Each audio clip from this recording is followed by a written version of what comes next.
Pour présenter l'architecture moderne, il convient d'aborder la diversité des évolutions technologiques et des conceptions artistiques de la fin du XIXe siècle.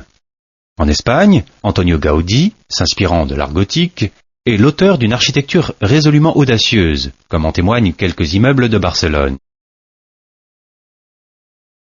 Mais surtout son œuvre majeure, la Sagrada Familia, marquée par une liberté de création étonnante. Sa démarche singulière inspira l'Art nouveau, nommé aussi style nouille en France. On peut l'observer, par exemple, à travers l'œuvre de Guimard, comme les entrées de stations de métro parisiennes, réalisées en fonte verte et comportant lampes et balustrades.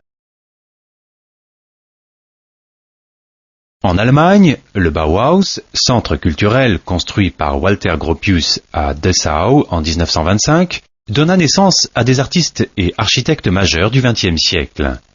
L'objectif du Bauhaus était de promouvoir une architecture matérielle et fonctionnelle s'appuyant sur de nouveaux matériaux de construction et de nouvelles matières.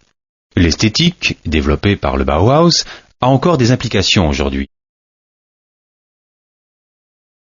Les gratte-ciels, devenus un des symboles des sociétés modernes, demeurent la trace la plus sensible laissée par le mouvement aux États-Unis. L'Empire State Building, construite en 1929 et 1930 par l'architecte Lamp, symbolise de la façon la plus frappante cette course à la hauteur rendue possible grâce aux nouvelles techniques de construction.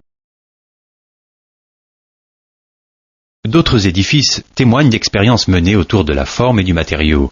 C'est le cas de la chapelle de Ronchamp, réalisée par Le Corbusier en 1955. Retroussée comme une licorne, un voile de béton recouvre des murs galbés, orientés et percés, de façon à laisser pénétrer la lumière à l'intérieur de l'édifice.